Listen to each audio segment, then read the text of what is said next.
Boards. This review is about which Armstrong foil board is best for you. Check it out.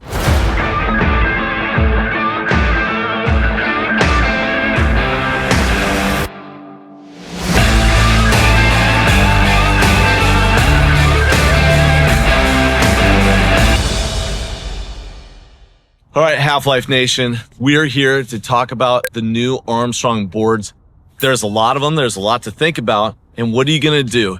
Our primary focus here is going to be on wake foil and tow foil, but you can read into that. There's 3 new boards that came out from Armstrong this season. And unfortunately, because they're in Australia, we get them at the end of our season, but you know, it is what it is. That's great. Thank you, Army, for making killer boards.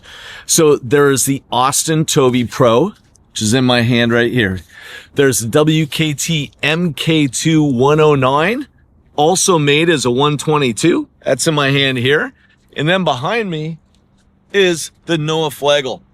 And so which one of these boards is right for you? Well, first off, let's talk about, is it time for you to upgrade your board? If you're on another brand's board, but you have Armstrong foils, come on, let's go. It is time for you to come over to the Armstrong boards. They are made to work really well with the foils. The foil tracks are precise in terms of where they need to be so you can go.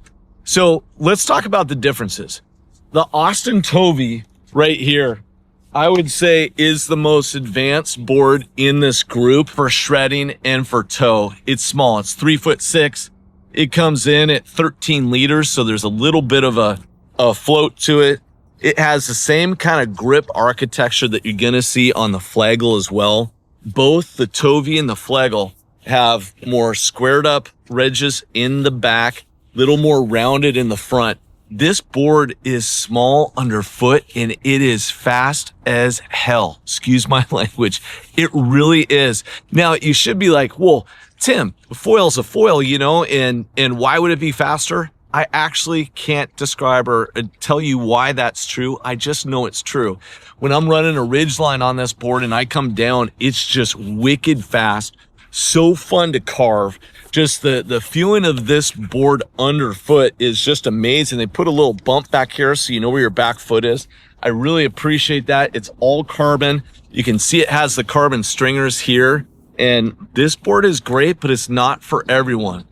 This board here is, I'm going to say, for the riders who are maybe 190 and under, this is probably the board. It comes up nicely, but it has more of a cork effect. What a cork effect is, if you load up this board and you come up, it kind of comes up and you try to control it. This one's going to do that. So if you're a WKT 109 rider, is it worth upgrading to this? Absolutely. From the current generation WKT 109. If you're a bigger guy, I think we're probably going to go with a different board for you than this one, but I love it. So you're an advanced rider. You love carving. You do some airs, not a bunch. You predominantly like to carve. And towing in, you're competent on getting up on tow in a variety of different water conditions, so you don't need any extra help. This is the board for you. Now, I literally just got off the water on this board, the WKT MKII 109.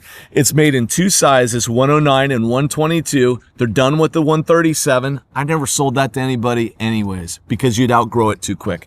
This board, the prior generation, was amazing. This one is really, really good. And what they did is they reduced the amount of scoop on the nose. They changed the rocker profile under here, so it's going to disconnect and when you bounce down in the water a little bit better. Same mass tracks, you know, nice and going, super stiff, good power. So who's the rider who's going to do this? Well, it's going to be your rider who is ready to progress. If we're talking behind the boat, you are pumping, or you're starting to pump pretty well. You're doing some of your wave transfers, ladder back from 1 to 2, or from, you know, port side to starboard, 2 to 2, 2 to 3, that type of thing. This board pumps amazingly. It retains all of your power and transfers it into the foil because it's nice and stiff. So if you're somebody who has good board skills, you're coming into foiling, you're okay with a little bit of a learning curve, this is going to be the one to get. If you're a bigger guy, this is 190 and south is what I would say. If you're like 200 pounds, that 122 is probably going to be a better choice for you. This board, the grip on it is unbelievable, super tacky. It felt great as I was riding it. And this is going to continue to be my go-to recommendation for riders who have board skills, who want to get into foiling and they're ready for it. There is going to be a little bit of a cork factor on this, nowhere near what it is on the Tovey. And they've improved this, so it's even better on that lift than the WKT 109, the prior generation to the MK2. So this is fantastic. On the Flegel, I have the foot straps on. Now, check out the deck pad on this. It's the same as the Tovey, but because it's a little bit bigger board, you're getting a little bit more padding back here in terms of a kicktail. Same really nice grip. You have a little bit of raised thing here, so your foot feels good. Straps on, straps off. This thing really rips. And for the jumpers out there, this is one of our Half-Life guys, Eric Stokely. He's on this thing. Obviously, Noah Flegel's riding it too. With a little bit more surface area, when you come down to land, it's going to be a little bit more forgiving where it touches down and you're able to bring it back up. And I went out, did some testing on it, and that's true to form. This board is really nice. If you're a bigger guy in that 200-pound category, you're coming into this sport, you have a real choice to make between the WKT MKII 122 and this Noah Flegel. This one is 4'2". I actually really like the fact that, it has 19 liters, so you're able to sit on this. Most of us humans who don't get to be in the ocean all the time are not going to be proning this. Now, if you're somebody who knows how to prone, if you're like a 150 pounder and you paddle pretty well, or if you're a freak of nature like Skyrama who can paddle in on anything, you could prone this thing as well. For me, I'm going to need to be closer to 35 liters, 30 liters, maybe 28. 19's a little light for me in terms of proning, but hey, you do you. This board has the mass track back there. I tend to ride this right around the 6 mark on it. It carves, it is fun.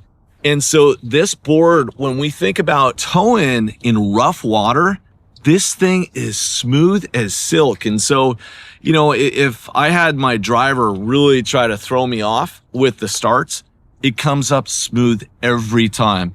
If you're new to tow-in foiling, and you're going to be going out in the ocean where the water's a little bit rougher, things aren't necessarily going to be sure for you, I really like this board for anybody. Both bigger riders as well as, sub 180 guys as well.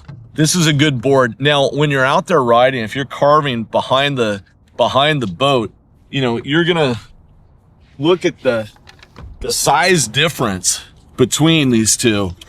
It's material, right? Like, I'll line up the back of it, but you can see, look at the difference. I think I have the back pretty well lined up.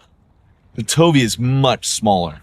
And so when you're out there, that swing factor and everything on this Tovey, again, advanced riders, others need not apply. This thing, if you're Tovey and you can jump because that guy rips, but you can still land this. It's just not going to be as forgiving as what you're getting on the Flegel. And, look at the size difference between the 109 and the Tovey. I'll line them up here. Yeah, they're pretty close. But still, that little difference right there, it's actually somewhat material when you come up. I feel that the lines on the new WKT 109 improve from the old 109, and this one comes up. I did a lesson. I had the student on this board this morning, and I feel that it came up more controlled than the prior WKT 109, which is still very good, but the cork factor on this one was less than the others. All 3 of these boards are fantastic. It's just a matter of finding out which is the right one for you. If you have any questions, give us a call. Thank you so much for checking out this video. Please subscribe to our channel. Go to our website, halflife.live, and give us your email so you can be a part of the newsletter. We send out updates and everything. We really appreciate it. It helps us out a lot. And you can buy some of this swag, this shirt, this hat to help us out. Be a part of the Half-Life Nation. I guarantee you, when you're wearing this or you're wearing this or any of our other stuff, and you show up at a beach and you see another Half-Life person, you guys are going to bond like that. It's the nation. It's the love. We love you guys. Thanks for checking it out. We want you to be a part of this. We're going to do some cool trips, foiling in the next 12 months, 24 months. We'd love to have you there. Feel free to reach out for any pointers or anything else. Really appreciate your support. Thank you for checking out the videos. We'll see you out there on the water. Oh, one last thing that I forgot to mention. All of the riding that we did was on this setup because I wanted to have the same foil set up on each of the boards so I could get a good read on it.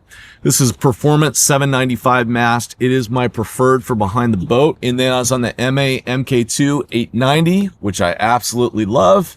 And then the MKII 170 on the back, 60 fuse.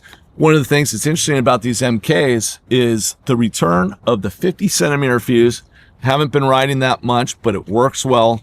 60 has been the go-to, but all the riding footage that you see and all the tests on the 3 different boards so that it's constant has been on this setup.